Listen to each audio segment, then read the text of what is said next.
18h30, je vous propose de commencer. Bonjour à toutes et à tous. Donc l'ordre du jour, adoption du procès-verbal du 1er mars 2018. En finance, vote du compte de gestion budget principal et budget annexe. Vote du compte administratif budget principal et budget annexe. Affectation des résultats. Vote des taux d'imposition. Vote du budget primitif budget principal et budget annexe. Travaux statut Saint-Laurent. Prestation Nicole Rieux, forfait restauration. Domaine public, rétrocession voirie lotissement du Chêne Vert, Voltaire Maria, groupement de commandes maîtrise d'œuvre, syndicat départemental d'électrification, remplacement d'un candélabre du Lainec, et ensuite en hiver, décision d'hiver, comme d'habitude. Voilà. Je donne la parole à Jean-Michel pour qu'il fasse l'appel.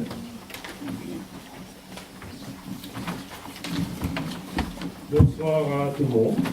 Alors, Philippe Elsaval, Jean-Michel Morvan, président, Jacques Hervé.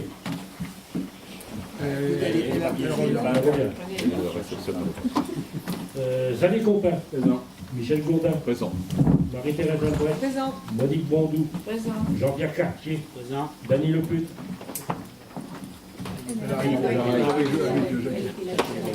Joël Lezé. Présent. Christiane Montagne donne procuration à Françoise Leclerc.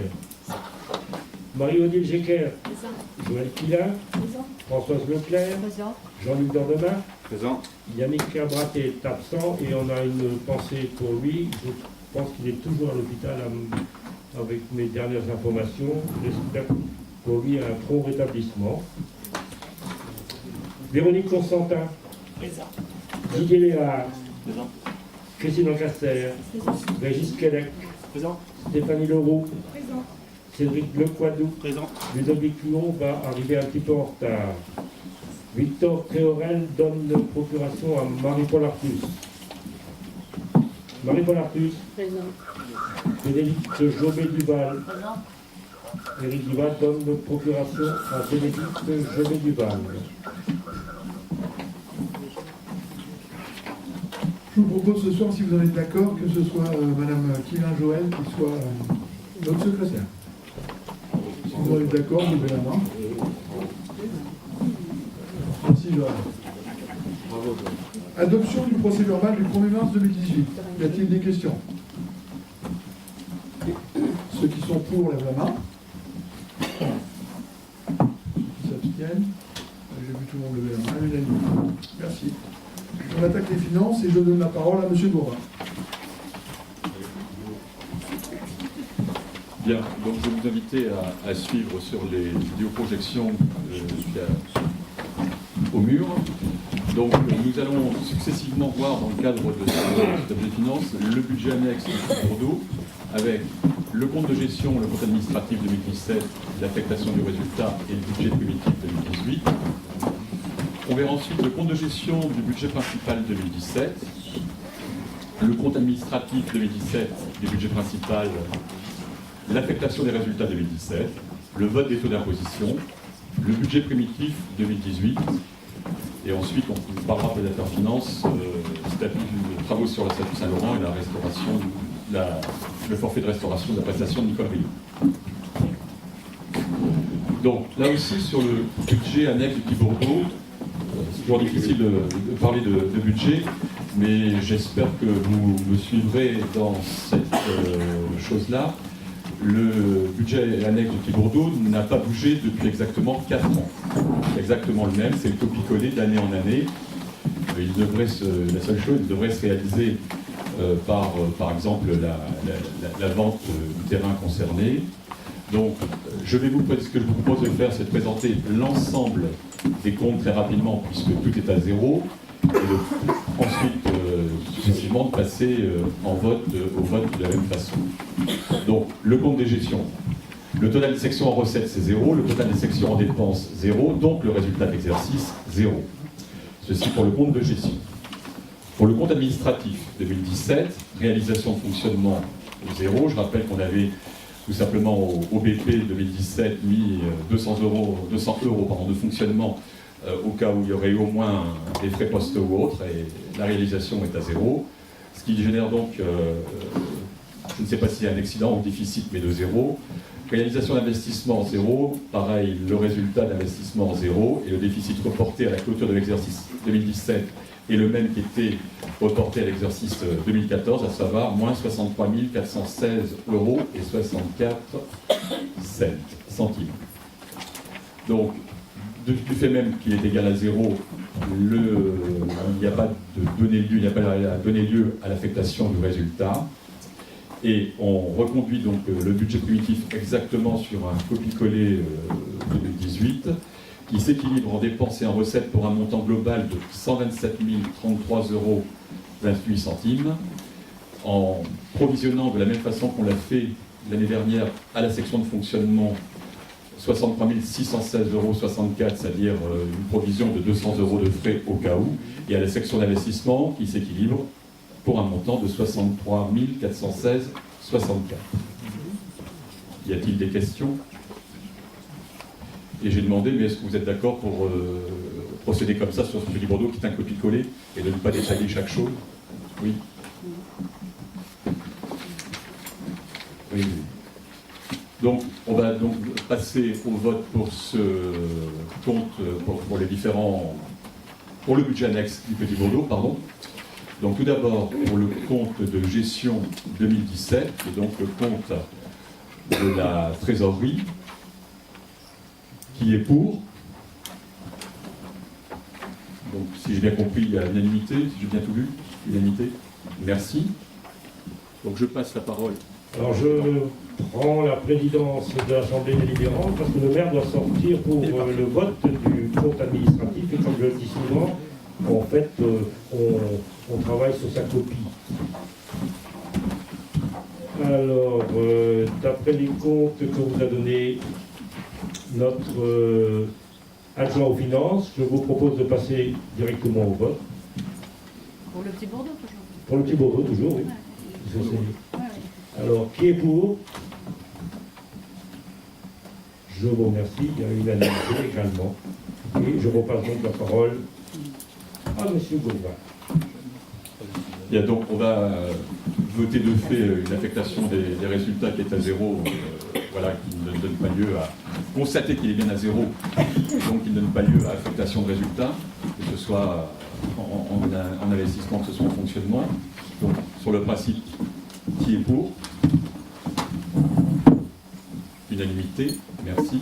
Et de la même façon, le budget primitif qui est reconduit, qui s'équilibre, je répète, en dépenses et en recettes pour un montant global de 127 033 euros 28 centimes, avec une section d'investissement à 63 416,64 euros et une section de fonctionnement à 63 616,64, qui est pour. Unanimité, merci. Bien. Donc on va passer aux choses aussi sérieuses, plus importantes, et je vais me permettre, encore une fois, de représenter cette diapositive avant de vous parler du compte de gestion.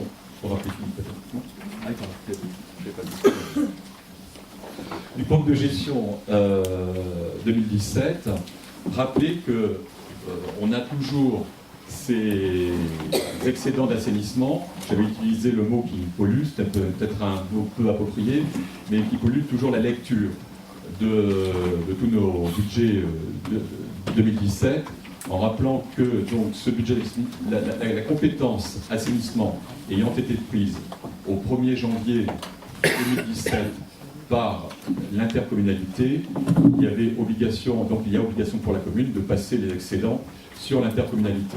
Je rappelle que nous avons pris, nous, la décision au niveau du conseil municipal, pour l'instant, de ne pas passer 100% de ces excédents, mais simplement 75%.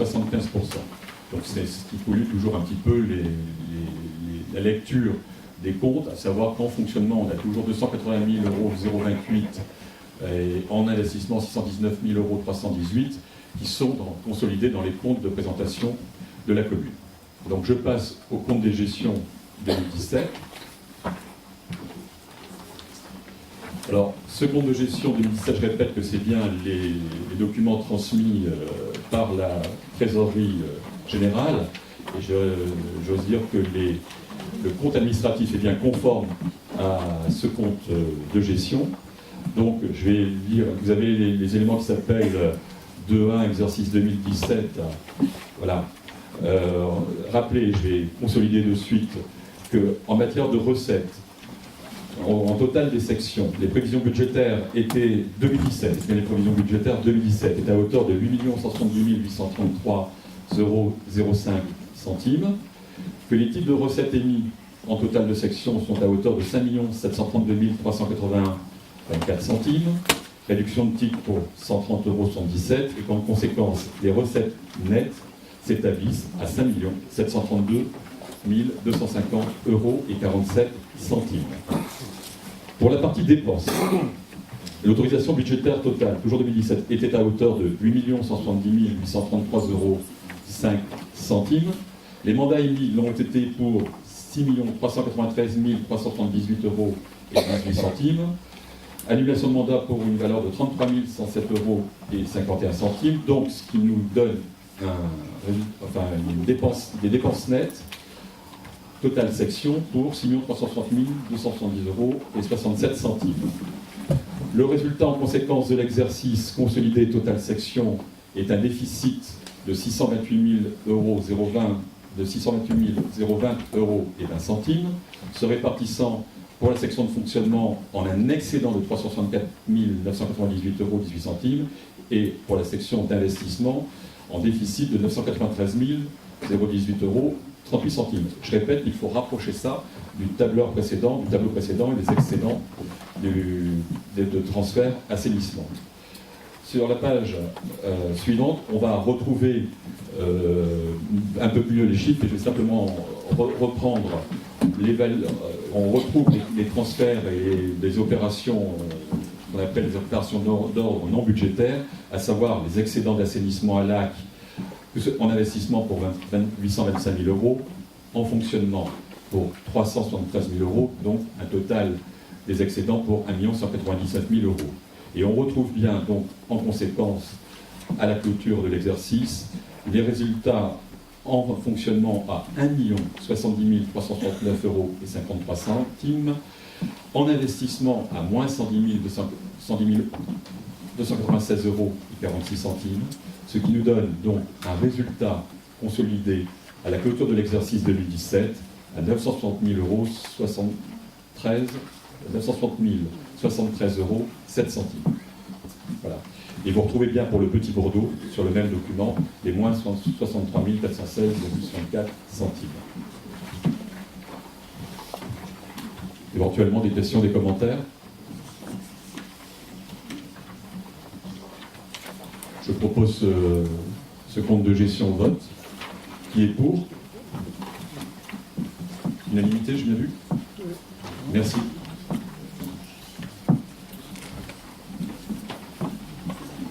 Donc, on passe à la partie compte administratif du budget communal 2017. Donc, c'est la réalisation du budget 2017.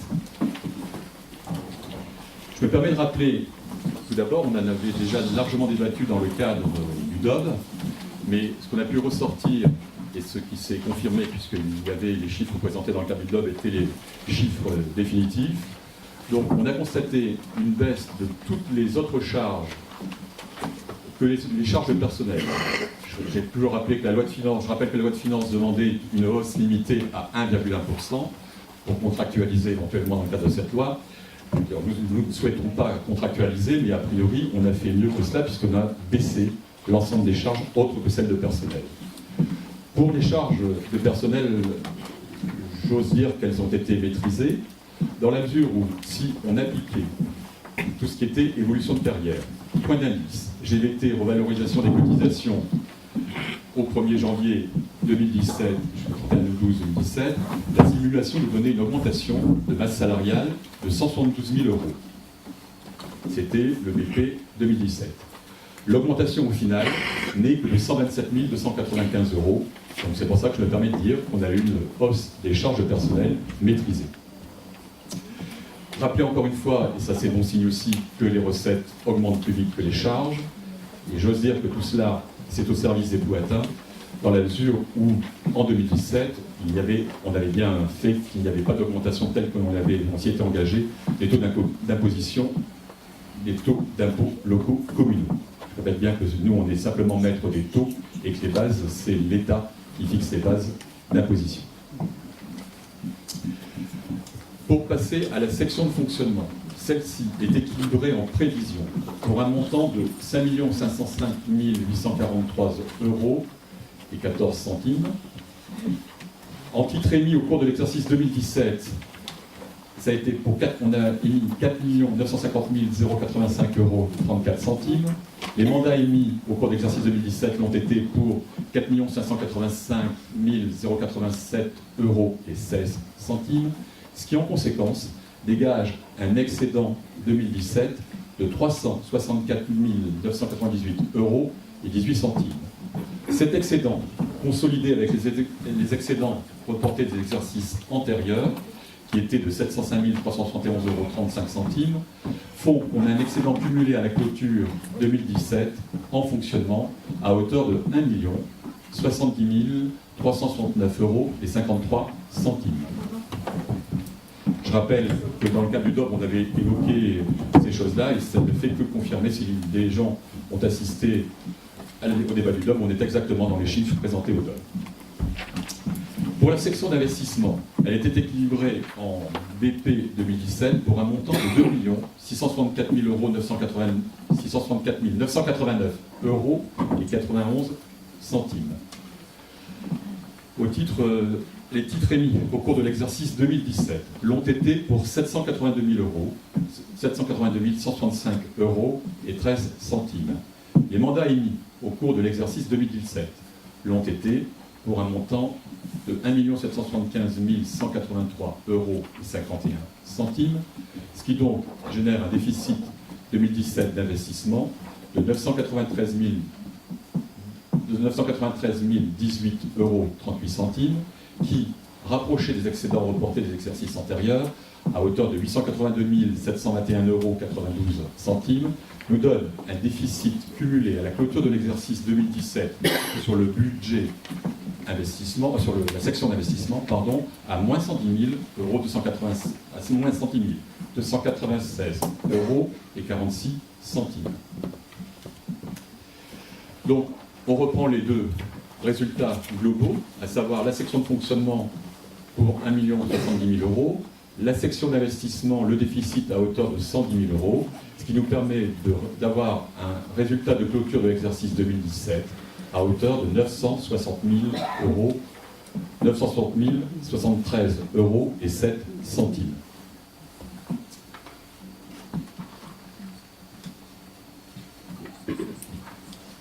Nous allons, après, je sais que la question avait tout de suite été posée, donc j'ai anticipé la question pour les reports de la section d'investissement dans les restes à réaliser.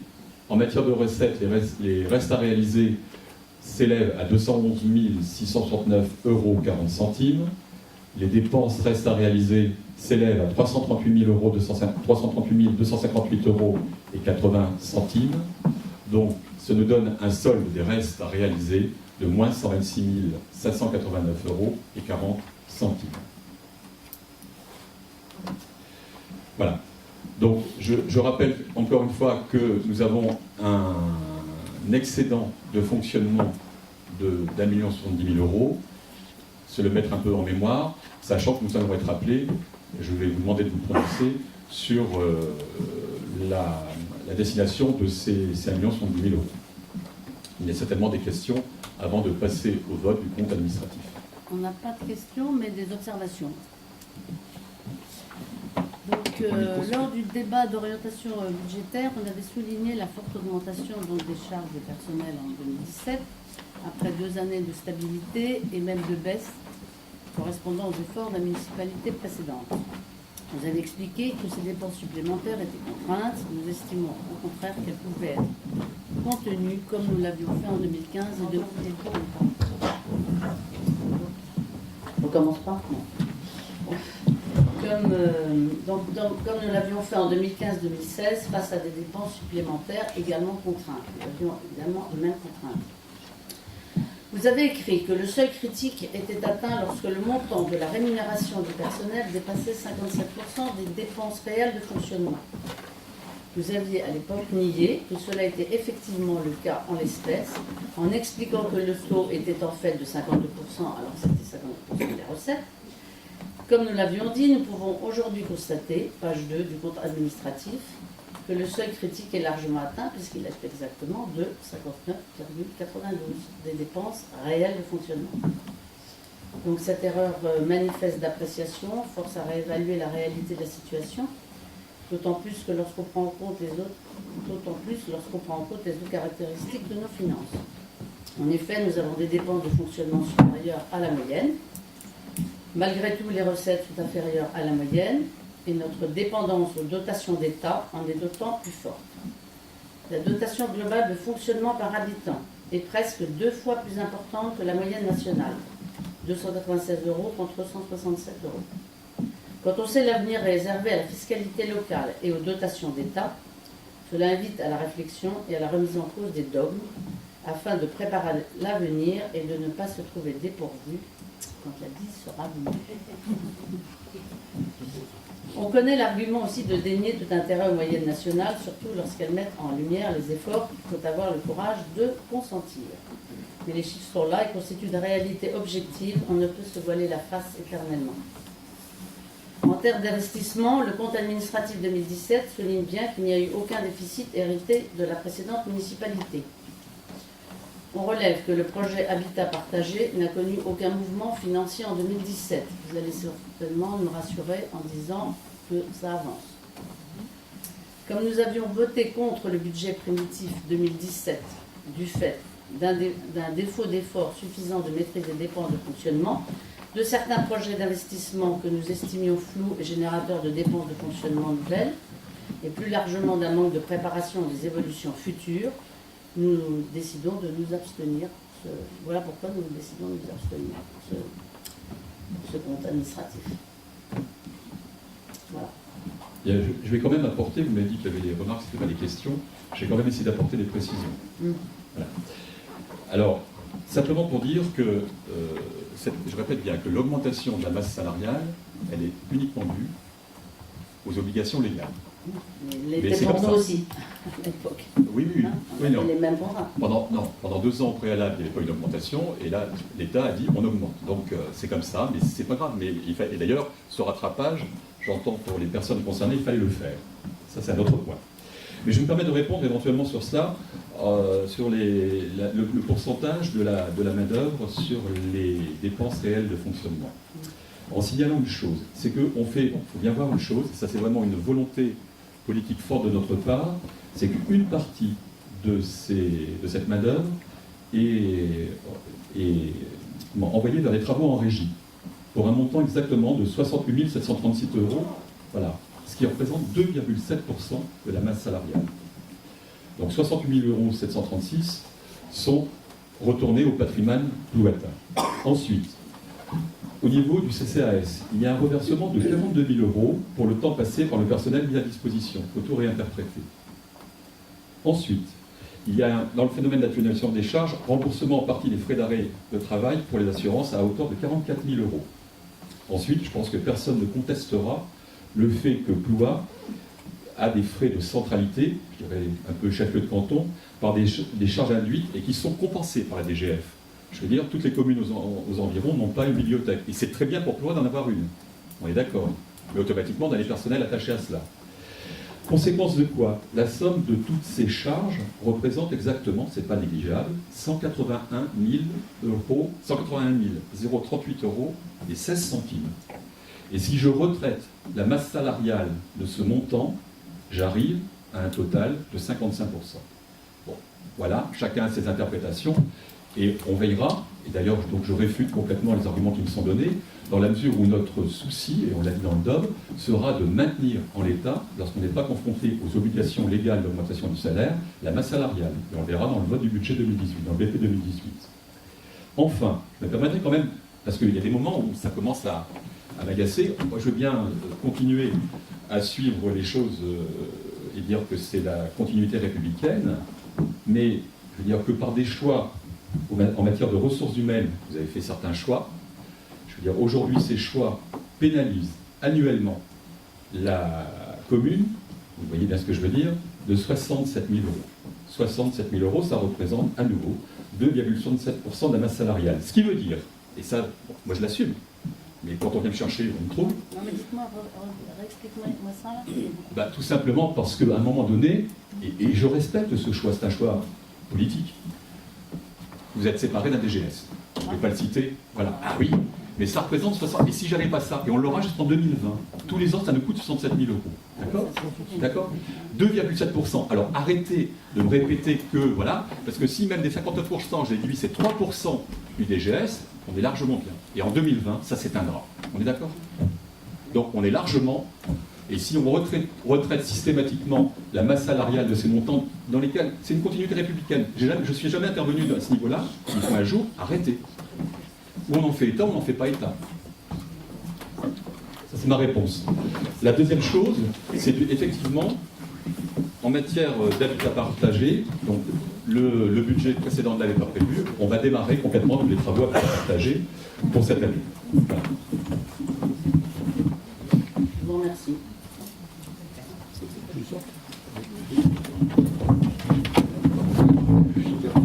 Comme tout à l'heure, je vais demander au maire de sortir.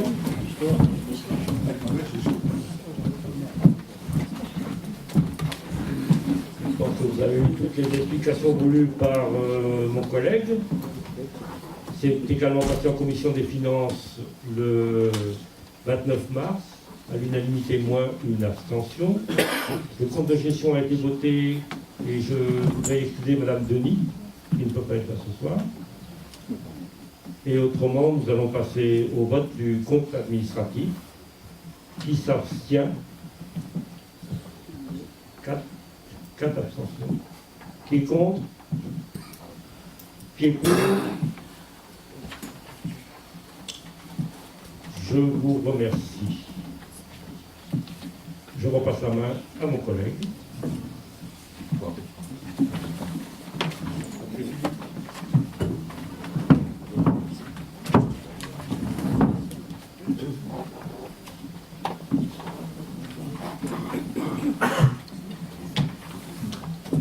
Bien. Donc, après, le compte administratif, la logique veut qu'on va commencer à rentrer dans les démarches du budget prévisionnel 2018. Mais pour assurer les recettes de ce budget prévisionnel, on doit d'abord prendre une décision en matière de taux d'imposition au niveau de la commune. Donc, nous vous proposons de ne pas augmenter les taux d'imposition par rapport à 2017, à savoir appliquer un taux de 16,67% en matière de taxes d'habitation, 22,60% en matière de taxes fonciers bâtis, 68,58% en matière de taxes fonciers non bâtis. En fait, c'est la reconduction intégrale des taux d'imposition sans augmentation. Des questions? Je soumets au vote. Qui est contre? Qui s'abstient? Qui est pour? À l'unanimité, merci. Donc, je vous ai rappelé tout à l'heure qu'on dégageait un résultat de fonctionnement d'1 070 369 € et 53 centimes. Nous devons, dans le cadre du Conseil, éventuellement affecter ce résultat. Et je vous propose donc de laisser, comme cela nous l'avons fait maintenant depuis 2 ans, pour assurer le fonds de roulement de la commune, 330 000 € en fonctionnement au BP 2018, et d'affecter en investissement 740 339 € et 53 centimes. Des questions? Une observation simplement. Oui, vas-y. On est tout à fait d'accord, bien sûr, pour la répartition un tiers, 2 tiers. Par contre, nous sommes réservés à l'égard des choix budgétaires 2018, donc nous nous abstiendrons. Bien, je soumets au vote. Qui est contre? Qui s'abstient? Qui est pour? Merci.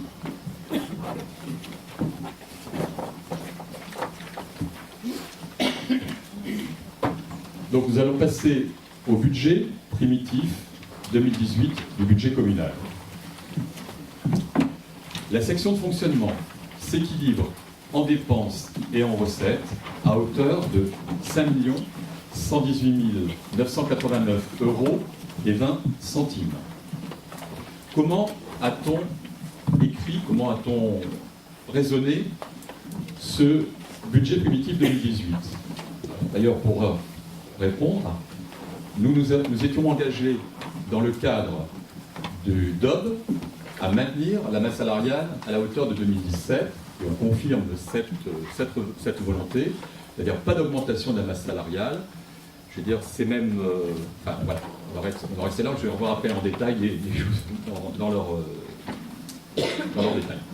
Ensuite, de la même façon qu'on l'a fait en 2017, on gérera d'une façon très rigoureuse toutes les autres dépenses de fonctionnement, et à ce jour, nous reconduisons simplement les flux en 2017, avec comme objectif on l'a fait en 2017 et on l'a prouvé, dégager un autofinancement à la section de fonctionnement de plus de 300 000 euros. C'est vrai que dans la construction telle qu'elle est faite aujourd'hui du budget primitif, on est à 400 000. Ensuite, on maintiendra bien cela, renforcer et développer le travail en régie, l'objectif étant de valoriser à partir des services municipaux et de leurs compétences le patrimoine touatin, mais à partir de nos compétences.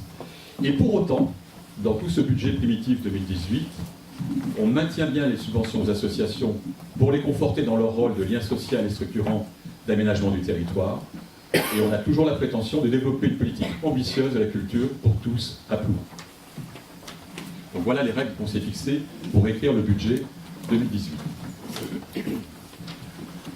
Donc, vous avez en projection le BP 2018 section de fonctionnement. On verra par la suite la section d'investissement. On va refaire un zoom pour les dépenses réelles et les recettes réelles.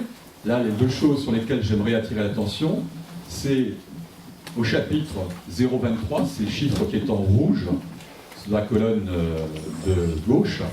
Il y a 400 000 euros, donc on prévoit bien de virer à la section d'investissement ces 400 000 euros. Donc là encore, d'essayer de dégager à partir de la section de fonctionnement le maximum de résultats pour consolider l'investissement. Les notations d'amortissement sont d'un montant de 190 090 euros 10 cents. Et de l'autre côté, insister sur le chapitre 042, donc des travaux en régie, qu'on retrouve pour un montant de 253 738 euros. Et je me permets simplement de rappeler que ces 253 738 euros sont aussi, et c'est logique, c'est légitime, dans les charges à la fois générales et les charges de personnel sur les chapitres 11 et 12. Voilà, ça explique aussi quelquefois l'augmentation, puisqu'on les retrouve, si on investit avec nos propres deniers, on les retrouve en charge, mais on les retrouve aussi en recettes de fonctionnement. Donc, on voit bien que la section de fonctionnement s'équilibre pour un budget de 5 118 989 euros et 20 centimes. Et on va revenir, donc, plus précisément, un zoom sur les dépenses de fonctionnement. Et j'insiste, les dépenses de fonctionnement, donc, chapitre 11, sont les charges générales, ce sont les deux gros postes qu'il faut regarder. On les reprovisionne pour un montant de 1 208 520 euros, c'est-à-dire pour 27%. Et les charges de personnel, on les maintient à hauteur de 2 539 511 euros et 80 cents, qui arrive bien à un ratio, désolé, de 56%.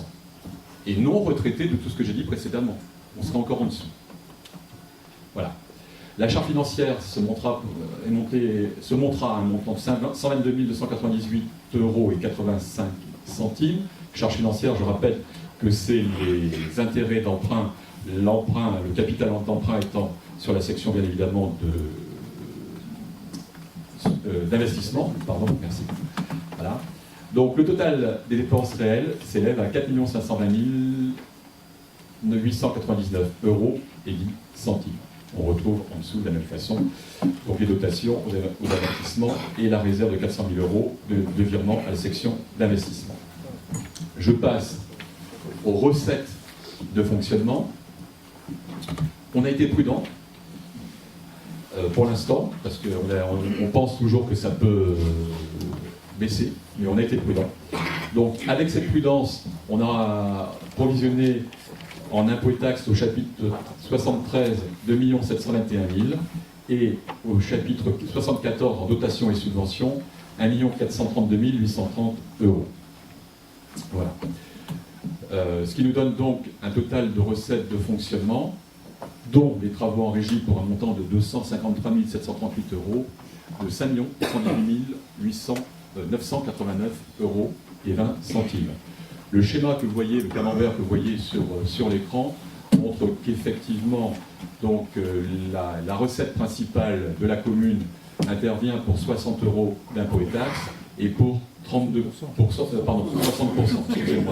d'impôts et taxes et pour 32% de dotations et subventions.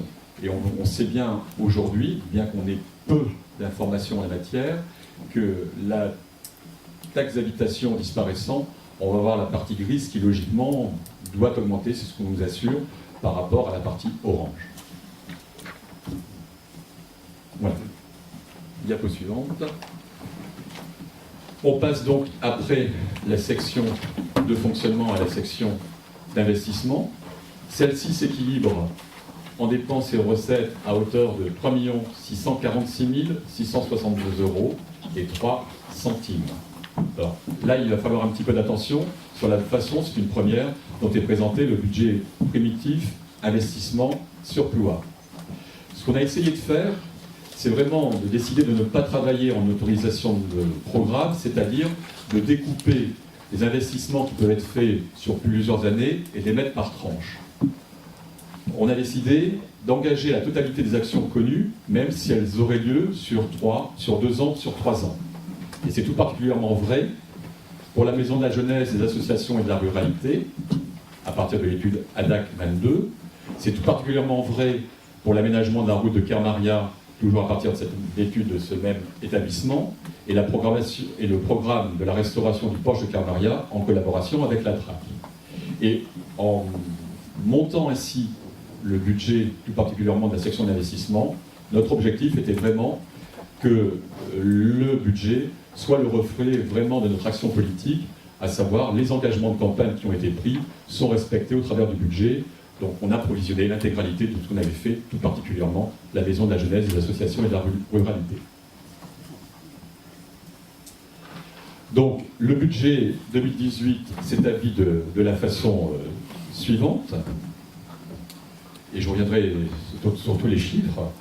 Des emprunts de remboursement du capital de la dette, ce que j'ai dit tout à l'heure, c'est pour 168 500 euros. Un montant ambitieux d'investissement pour 2 732 165 euros. On retrouve donc dans la colonne dépenses et travaux en régie le solde d'exécution négatif d'investissement 2017 et les restes à réaliser 2017. Ça, c'est pour la partie dépenses. Pour la partie recettes, on retrouve ce qu'on a voté tout à l'heure, à savoir l'excédent de fonctionnement capitalisé à hauteur de 740 369 euros. Le FCTVA et le TAM à hauteur de 73 635 euros. Le chapitre 16, sur lequel je vais revenir pour équilibrer l'ensemble à hauteur de 1 420 000 euros. Et donc, après les subventions d'investissement pour 592 190 euros, desquelles j'ai volontairement ressorti ce qu'on appelle les subventions d'investissement Association Chapelle pour 10 700 euros. Ce qui nous donne un total des recettes réelles d'investissement pour 2 836 902 euros 53 centimes. On retrouve bien aussi en chapitre 21 le virement de la section de fonctionnement pour 400 000 euros et les dotations aux amortissements pour 198 080 euros et 10 centimes. Les restes à réaliser nous confirment que la section d'investissement recettes s'équilibre à hauteur de 3 646 662 euros et 3 cents. Alors, j'insiste là-dessus parce que j'attends des questions, bien évidemment. Je répète que ça, c'est vraiment la volonté d'investir sur les 3 ans. Ça veut dire que aujourd'hui, on décide vraiment de mettre la chose en place et on met en évidence, effectivement, au travers de ce budget, mais je vais expliquer comment on peut le financer, un besoin de financement à hauteur de 1 420 000 euros. Alors, voilà. Mais c'est là aussi pour les 3 ans à venir. Chacun se rappellera, en hypothèse de travail, qu'au niveau de la section de fonctionnement, cette année, on a dégagé près de 600 000 euros de résultats de fonctionnement pour la section d'investissement. Donc en hypothèse basse, on peut se dire qu'on dégagera quoi qu'il arrive 3 à 400 000 euros. En hypothèse haute, on dégagera 600 000 euros. Aujourd'hui, ce qu'on dégagera en excédent à la fin de l'année prochaine, tout ce qui peut arriver, j'en sais encore rien, mais j'ai fait une hypothèse haute, une hypothèse basse. Donc si on fait cela sur les 3 prochaines années, vous multipliez ce chiffre moyen par 3, vous voyez qu'on est a priori capable de faire face aux ambitions demandées. 3 fois 400 000, 1,2 million. Après, il y a d'autres sources de financement qui peuvent se trouver, bien évidemment. Il y a d'abord, là pour l'instant, on a inscrit des subventions connues, demandées, et on va essayer à nouveau d'aller chercher d'autres subventions. C'est un autre moyen de financement, de ressources.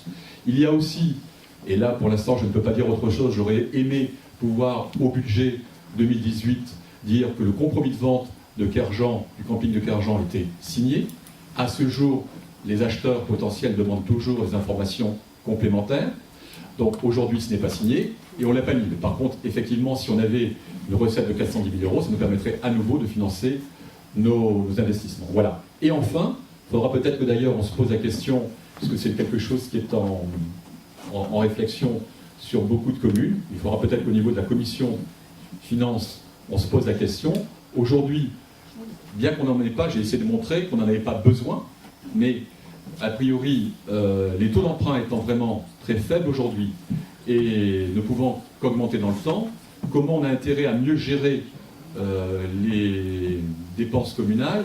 Est-ce qu'on a intérêt aujourd'hui à éventuellement capter de l'emprunt à des taux très faibles plutôt que d'en avoir besoin demain des taux très plus forts? Bon, là aussi, c'est une réflexion à mener. Aujourd'hui, on verra comment on mène cette réflexion, mais c'est ça, c'est de toute façon, ces 4 sources de recherche sont à faire. Je me permets aussi de rappeler, je l'avais montré la dernière fois dans le cadre du DOB, qu'aujourd'hui,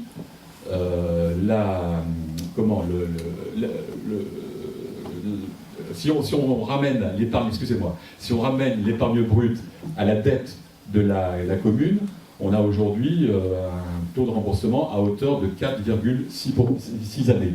4,6 années, inférieur à 5, on est vraiment dans le vert en tant que tel. On commence à être dans le rouge au-delà de 10, et la moyenne des communes, et là j'aimerais bien qu'on me le rappelle aussi, la moyenne des communes est à 8 ans.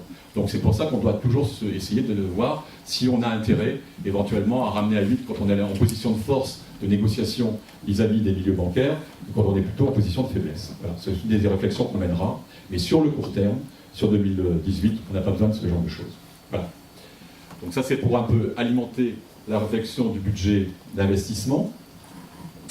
Et l'investissement va se faire de la façon suivante. Donc, je me permets de rappeler que les schémas, la dépense d'équipement qu'on propose est à hauteur de 2 732 165, en rappelant bien qu'elle va s'étaler sur 3 ans. On propose donc, pour la maison de la jeunesse, des associations et de la ruralité, un montant de 665 000 euros. Pour les aménagements urbains et touristiques, un montant de 658 580 euros. Alors, je vais rappeler un petit peu ce que ça, en gros, ce que veulent dire ces chiffres. Il y aura pour cette année 300 000 euros pour les routes, je rappelle les routes, lotissement des Islandais, l'abord du gymnase communautaire, la rue Briseux, la voie de la Masse jusqu'au lavoir de Trévrose, la rue des Caporniers, la voirie habitat partagé, l'étude et les réseaux de Kermaria. Je veux dire, cette année, on fait les études, il y a toute les réseaux pluviales, l'assainissement, et ça c'est l'intercommunalité, et nous on intervient juste après, dès l'année prochaine. Voilà, et c'est d'ailleurs la ligne juste suivante, pour un montant de 480 000 euros, vous voyez, aménagement de la rue de Kermaria, le petit trait bleu, c'est ce que les études au titre de 2018, le trait orange, c'est les dépenses qu'on engagera pour la rue de Kermaria en 2019. Toujours dans ce poste aménagement urbain et touristique, parce qu'on va dire qu'il n'y avait pas tout, par exemple, il y a aussi le haut débit, la fibre, pour 32 000 euros, des sanitaires publics, voilà, pour 40 000 euros, la signalétique touristique pour 50 000 euros, les ballons fluo, SDE pour 20 000 euros, les candélabres du bourg, les LED, candélabres LED du bourg et de la rue Briseux pour 21 000 euros. Voilà. Je passe au poste suivant qui est à hauteur de 281 130 euros, à savoir Église et Chapelles. Et je rappelle que dans ce poste, il y a surtout l'aménagement, et on le voit bien, il y a 3 bandes, il y a une bleue, une orange et une grise, à savoir respectivement 2018, 2019 et 2020. C'est la restauration du poche de Kermaria Et les 17 000 € cette année seront consacrés à la Trinité, Kérégale et Saint-Laurent. On a ensuite, et j'espère que certains y seront sensibles, l'aménagement dans un de Winsegal pour un montant de 231 240 € qui part de l'étude qui a été faite par Frété, par l'architecte paysagiste Frété. Les autres bâtiments pour un montant de 137 800 €. Là, il y a par exemple 14 000 € pour la bibliothèque, 21 000 € pour l'Hermine, 100 000 € pour l'atelier relais du tri postal, 25 000 € pour le columbarium. Là aussi, je vais donc répondre à l'opposition en disant que l'habitat partagé est prévu pour un montant de 92 000 € et en 2018. Les services techniques pour un montant de 81 915 €, et là c'est par exemple des matériels divers, remorques, ponceuses, bennes, panneaux de signalisation, la peinture routière, on va refaire la signalisation routière dans la commune. Voilà, et surtout aussi il y avait la nouvelle scène mobile pour 24 000 €.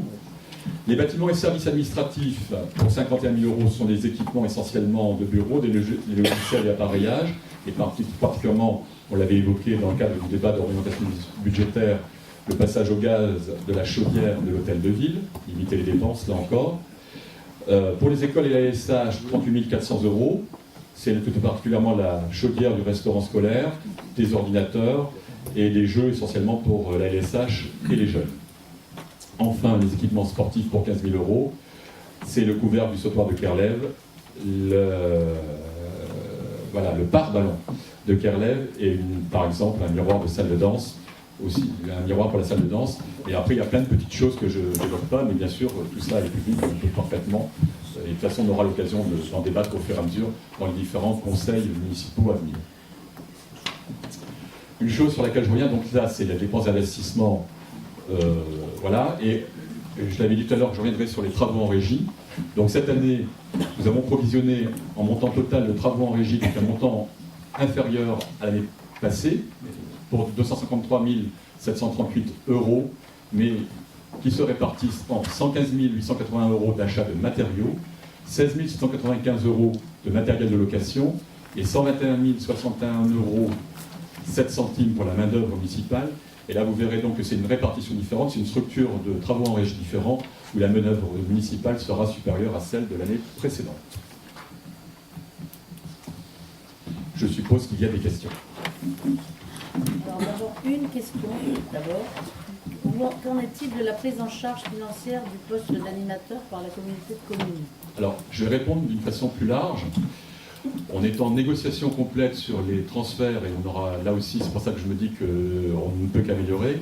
Aujourd'hui, on est certain d'une chose, c'est que les transferts de charges, que ce soit la LSH, que ce soit, aidez-moi, non pas le tourisme, le nautisme, et le troisième, bien, voilà, seront transférés au 1er janvier 2019, au plus tard. Et le troisième, c'est La LSH, l'animateur et le notice. Voilà. Que dès le 1er avril, je parle sous le contrôle du vice-président c'est le 1er avril, Joël, et surtout du président de l'Office de tourisme, il y a définitivement les transferts aussi tourisme. C'est-à-dire qu'il y aura un loyer pour l'Office de tourisme payé à la commune et les flux sont transférés. Oui, à partir du 1er janvier. Non, 1er avril. La convention 1er avril. 1er avril. Monsieur rétroactif. Les flux, c'est 1er... Ah oui, d'accord. Les flux, excuse-moi Joël, tu as raison. Les flux, c'est 1er janvier et la location, c'est 1er avril. 1er avril. Voilà. C'est voté le 12. Donc ça veut dire, et là aussi, l'enjeu pour la commune, grosso modo, est à peu près de 100 000 €. Et je répète que c'est normal. On se bat pour ça, on essaie de porter les choses, en ce sens que si les compétences passent à l'intercommunalité, il faut voir que les restitutions d'État sont en fonction des missions à accomplir par chaque niveau de l'État, depuis la région, les départements, les intercommunalités et éventuellement les communes. Ça veut dire que nous, on ne reçoit plus l'argent de l'État de ses compétences, d'où l'intérêt, éventuellement pour nous, de transférer ces compétences à l'intercommunalité. Et donc, on a vraiment l'assurance qu'au plus tard, l'intégralité de tout cela sera transférée au plus tard au 1er janvier 2019.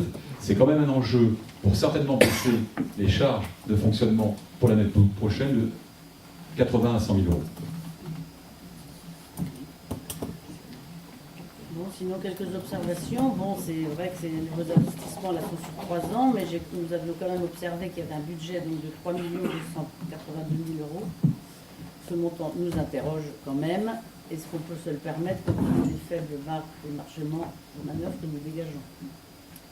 Nous sommes favorables par contre au projet de sécurisation de la rue de Kermaria, la restauration du porche et à la valorisation du site de Boulzégal. Ce sont des choses que nous avions initiées. Nous sommes contents que ça continue. Mais nous regrettons la dénaturation du projet habitat partagé avec la suppression de la salle commune. Cela perd en fait tout l'intérêt du projet qui permettait à des personnes âgées de vivre dans leurs appartements mais en bénéficiant aux besoins de la présence d'un tiers ou d'une vie collective. En fait, sans la salle commune, ce sont juste des logements individuels. Enfin, nous sommes de plus en plus sceptiques en ce qui concerne le projet Terriscalia, qui reste confus, même si vous avez recruté un fonctionnaire qui travaille depuis 1 an sur le sujet. Et le coût, bien sûr, le coût total nous paraît quand même exorbitant, c'est 165 000 euros. Et on est surtout... Je vais répondre sur la partie. On n'est pas d'accord, on n'est pas pour un emprunt important d'1 420 000 euros, même si les taux sont moins chers, pour des investissements qui vont engendrer eux-mêmes de nouvelles dépenses. J'espère que tout le monde a compris qu'on ne faisait pas, d'emprunt. Vous faites pas d'emprunt. On l'a dit tout C'est à ce l'heure. que je viens de dire. J'avais compris, alors. Je veux dire que pour équilibrer la vision sur les 3 ans à venir, on est obligé de mettre éventuellement quelque chose en équilibre à 440 000. D'accord ? On génère chaque année, en marge brute, d'accord, entre hypothèse basse 400 000 euros, hypothèse haute, on a fait cette année 600 000 euros. Je multiplie ça par 3, logiquement on se retrouve en 2020, on doit pouvoir aller à cette chose-là, sans emprunt. Et on est bien obligé. Mais la volonté, je pense que c'est important de comprendre que notre volonté, c'était de tout montrer, la séquence de l'engagement qu'on avait pris par rapport à l'engagement campagne électorale. Programme. Je voulais revenir sur la maison associative, jeunesse, ruralité, peu importe l'ordre d'ailleurs dans lequel nous mettons les 3 éléments. À l'inverse, de dire que pour nous, ça prend beaucoup de sens sur cette maison, puisque je sais bien que l'opposition était impatiente, il y avait quelques conseils municipaux, nous en étions. On va vous en dire un peu plus. On en dira plus tard aussi au rythme de l'avancement des travaux et de la méthode de travail. D'abord que ce projet répond à une attente profonde. Ce n'est pas une lubie du conseil municipal. Il répond à une attente profonde des jeunes adolescents, jeunes gens, jeunes filles, des animateurs aussi, puisque vous l'avez noté, qui ont besoin d'un lieu de travail fixe, permanent pour dérouler cette activité d'animation. Et puis il répond, puisqu'il y a dans le public, sans les nommer évidemment, mais des représentants du monde associatif et de la culture. Avec cette maison, nous affichons nos ambitions d'une politique municipale en direction de la jeunesse, des enfants, des adolescents, comme des jeunes adultes. Nous affirmons ce choix, et c'est bien dans ce sens-là que mon collègue Michel Gourdin a présenté le budget. Nous affirmons ce choix qu'il y a besoin d'intervention publique pour corriger les inégalités territoriales, sociales et économiques, afin de garantir à chacun et chacune l'accès à l'information, aux loisirs et à la culture. On peut imaginer que demain, avec des services nouveaux, il y ait aussi dans cette maison la possibilité pour les jeunes gens, jeunes femmes, d'y trouver peut-être leur premier logement, de l'information, peut-être un lieu où y trouver le premier emploi. En tous les cas, nous l'avions dit dans nos engagements, des tout petits jusqu'aux jeunes adultes, un lieu où la jeunesse puisse trouver ce qu'elle a besoin. Nous voulons aussi, à travers cette maison et ce lieu, donner prolongement aux différents rendez-vous que nous menons dans l'année, en direction des jeunes, des collégiens, des adolescents, des nouveaux électeurs, comme tout prochainement. Nous les encourageons à prendre pleinement leur place dans la cité.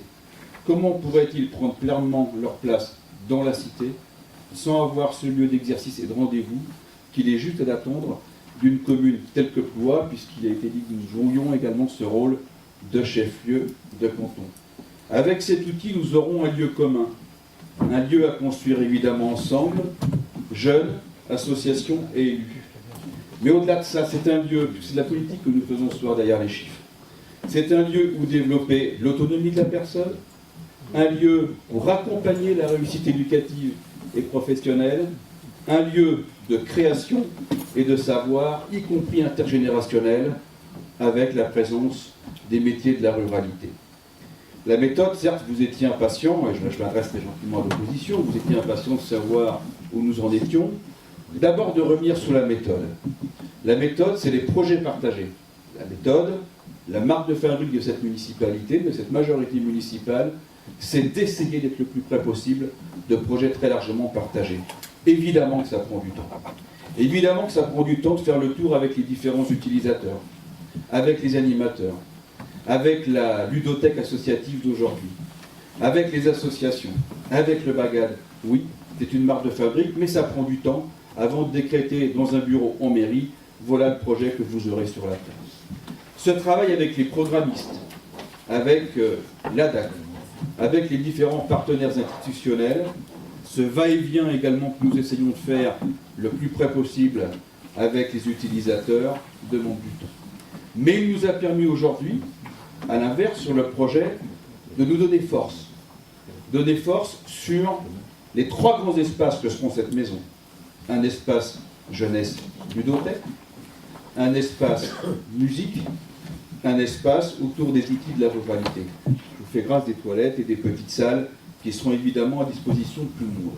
Mais par rapport à la question précédente, sur l'habitat partagé, qui ne serait pas trop partagé juste de l'autre côté de la rue, eh bien, le fait d'avoir à disposition des espaces, plusieurs salles de 20 mètres carrés, 3 projetées aujourd'hui, ça permet aussi d'y mener des activités, et je viens de le dire, de travailler l'intergénérationnel. Pour l'état actuel, quand même, de dire que Michel rappelait tout à l'heure que nous allons travailler beaucoup en régie. À ce stade, il faut quand même déjà saluer les agents qui ont mis de l'énergie, les services sur les études préalables. Évidemment, le travail aussi avec les agents sur ce qui les attend demain. Et puis, comme je sais qu'on ne nous fera pas grâce, qu'on ne fera pas notre place, quand même, je me permets, et je le fais avec l'accord de Stéphanie, déléguée jeunesse, de saluer l'ensemble du conseil municipal qui s'est écouté, puisque ce projet, il est réellement transversal. Alors, voyez bien d'avoir mis un petit moment de solennité sur ce projet, mais à ce point d'étape, avec le vote du budget, nous réhabilitons, prenez-le avec beaucoup de modestie, nous réhabilitons à notre niveau l'engagement politique. Et sur la feuille de route qui était la nôtre, sur notre programme, il y avait écrit création d'une maison jeunesse et des associations. Eh bien, nous le faisons. J'aimerais revenir moi sur l'habitat partagé. C'est vrai que la salle qui était prévue d'une centaine de mètres carrés avait un coût de 120 000 euros. À peu près. Je pense, sincèrement, qu'on peut déplacer la salle de 100 mètres. Il y a moins de 100 mètres entre les deux, entre Triscalia et ce qui était prévu. Voilà. Mais c'est quand même, on a souhaité économiser 120 000 euros et que les travaux vont se terminer en même temps que la Triscalia. Donc on va profiter des salles communales de Triscalia et on évite de faire la salle. Il y a moins de 100 mètres entre les deux. Et c'est notre choix. Pardon. D'autres questions? Bien. Ah non. On ne se fait pas. Donc, je vais soumettre au vote le budget primitif, s'il n'y a vraiment plus de questions. Il y a encore, non? C'est bon? Je peux soumettre au vote? Bien. Pour ce budget primitif 2018, qui est pour? Qui s'abstient? Qui est contre? Merci.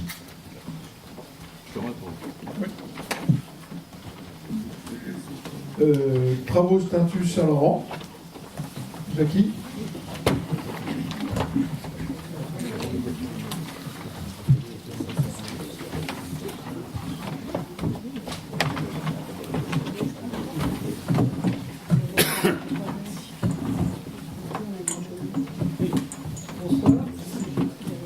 Nous avons été sollicités par les amis de la chapelle de Saint-Laurent au sujet de travaux à réaliser sur la statue de leur patron Saint-Laurent. La statue a été victime d'une attaque d'insectes xylophages, ce qui nécessite un traitement curatif et un traitement préventif cette fois, de consolider le bois apparent et de restituer les petits volumes qui ont disparu suite à ces attaques. Donc l'ensemble de ces travaux est d'un montant de 887,50 €. Et donc je vous demande l'autorisation d'exécuter ces travaux. Vous avez des questions? Donc je passe au vote. Qui est contre? Les abstentions? Je vous remercie.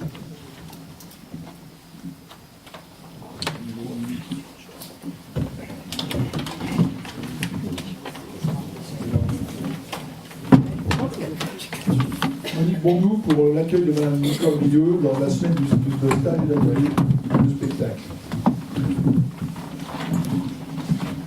Nous accueillons en résidence à partir de samedi prochain Madame Nicole Rieux, chanteuse que beaucoup d'entre vous doivent connaître. Elle va donc pendant une semaine donner des ateliers dans les écoles, dans les CM2 des écoles Mona-Ozouf et Saint-Yves. Elle va intervenir également en donnant des petits concerts dans les deux foyers, EHPAD Genet-d'Or et Saint-Joseph. Elle va aussi donner un petit concert à la masse pour les résidents et donner un stage de chant pour adultes le soir. Bien sûr, elle donnera un concert samedi soir à l'Hermine et en première partie, elle fera chanter les enfants et les stagiaires adultes. Voilà, comme vous avez dû voir sur le calendrier de travail de Madame Nicole Rieux, ses emplois du temps, ses horaires sont très serrés et il était difficile d'organiser des repas nous-mêmes, soit à l'Hermine, soit au restaurant, soit ailleurs. Donc, en accord avec la chanteuse, nous sollicitons le conseil municipal pour lui donner une somme forfaitaire de 200 € pour qu'elle s'organise elle-même pour prendre ses repas. Donc, grâce au vote, est-ce que vous êtes pour? Abstention? Contre? À l'unanimité, merci pour elle. Merci Monique. Rétrocession de la voirie du lotissement du Chêne Vert. Monsieur Léa Viguier.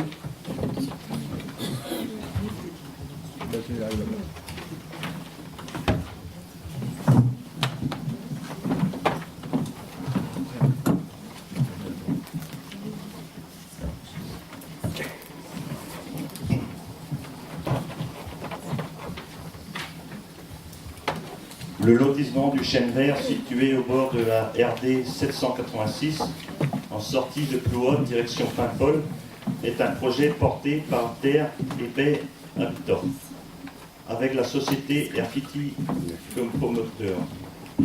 Les locataires ont pris possession de leur logement à la mi-janvier 2017.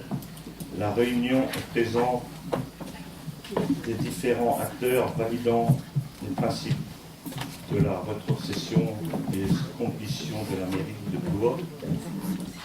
Des parties communes a eu lieu le 23 janvier 2017.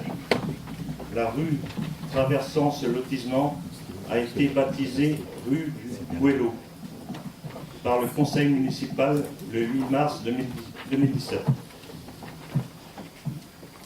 Les documents attestant la conformité de la voirie et des différents réseaux desservant ce lotissement ont été reçus en mairie. Il appartient au maire maintenant et au conseil municipal de se prononcer pour acter la rétrocession de la voirie. Le conseil municipal, après avoir délibéré, autorisé la rétrocession proposée, monsieur le maire a signé tous les actes ci.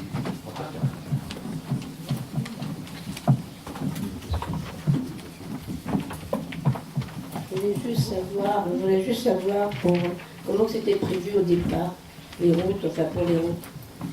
Je ne me rappelle plus. Dans tous les logements, dans tous les habitats sociaux, l'habitat partagé pareil, hein, les voies sont faites par... Par la mairie. non, les voies ne sont pas faites par la mairie. Elles nous sont restituées en bon état, neuves. Elles nous sont restituées neuves, et comme ce sont des habitats sociaux, c'est la mairie qui l'entretient. Et c'est obligatoire, enfin, que ça soit rétrocédé à la commune, ça peut C'était pas... comme c'était prévu comme ça dans les engagements. C'était prévu dans les Eh engagements. oui. Donc en continuité républicaine, comme a dit Michel, on continue. Il n'y a pas de problème. Après, c'est la commune qui va. Légère, tout à fait. Voilà. C'est l'engagement qui a été fait au départ avec Cœur et Baie, et on trouve la même chose pour les BSB avec l'habitat partagé. Voilà. Rue de Pierre-Maria, groupement. On a voté? Voilà. Alors ceux qui sont pour, ceux qui s'abstiennent, ceux qui sont contre. Alors, Victor Théorel, D'accord, pour moi pour. d'accord. Alors, ce que je ne comprends pas, c'est pourquoi vous avez signé avec les BSB Non, et avec parce que- Pierre et Baie la restitution, Est-ce et que vous votez contre aujourd'hui. C'était dans l'acte initial. Bah, la bien sûr, proposition. bien sûr. Tu as le papier qui le... Bah, je ne l'ai pas là. Oui, mais bon. Donc, si c'est vraiment vrai, on votera pour. Hein, mais c'est là. Je pense que la personne qui a signé, qui fait lire le papier, elle le sait qu'elle a signé. Non, justement, elle se pose la question de savoir de la rétrocession à la commune de la voirie. C'était dans le projet, on n'y peut rien. Donc nous, on n'a pas eu de continuité républicaine. Bon, D'accord. donc on te croit, on vote pour. Voilà, d'accord, on vote pour. Ah, merci. Mais on voudra bien vérifier. Rue de Pierre-Maria, groupement de commandes pour le marché des prix d'or. Jean-Luc? Ouais, rue de Pierre-Maria. Il est nécessaire de choisir un maître d'œuvre, un seul maître d'œuvre pour la réalisation de l'aménagement de la rue de Pierre-Maria. Les travaux réalisés par la commune, voirie, aménagement de sécurité et réseau d'eau pluviale, doivent être coordonnés avec ceux réalisés avec l'AC, savoir le réseau d'eau usée et d'eau potable. Pour cela, il est préférable que l'ensemble de l'étude et de la coordination des travaux soit confié à un seul maître d'œuvre. En accord avec l'AC et la DAC, il est proposé de passer une consultation de maîtrise d'œuvre sous la forme d'un groupement de commandes. Ainsi, une seule consultation pour l'ensemble du projet est passée. Un maître d'œuvre commun est retenu. Chaque maître d'ouvrage, la ville de Plouvois et l'AC, passe un acte d'engagement et mandate les factures pour la part qui le concerne. La ville de Plouvois est désignée comme coordonnatrice de ce groupement de commandes et publiera la consultation.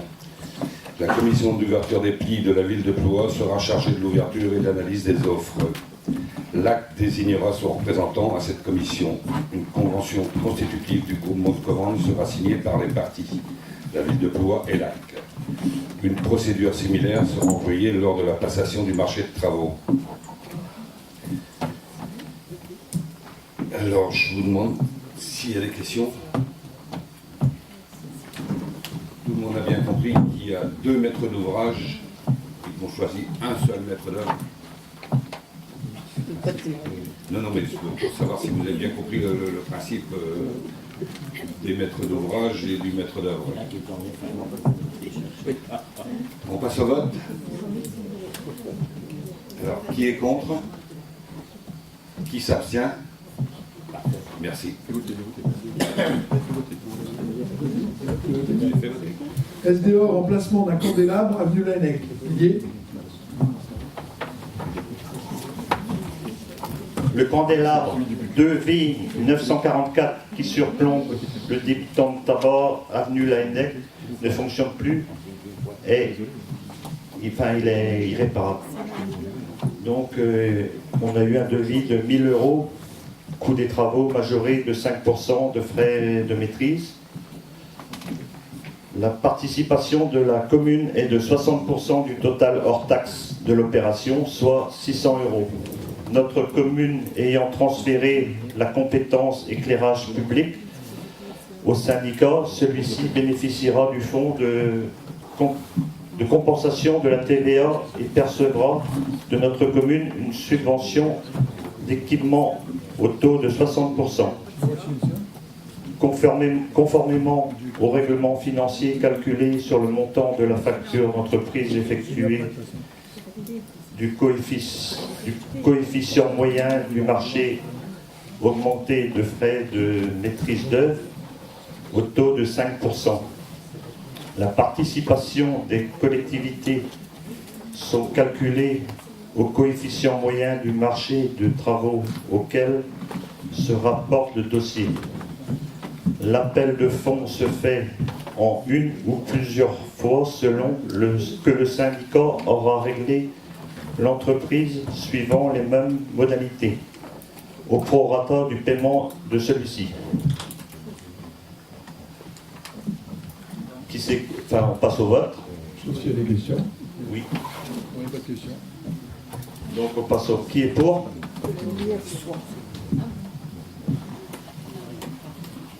Donc c'est validé, le maire n'a plus qu'à signer les formulaires.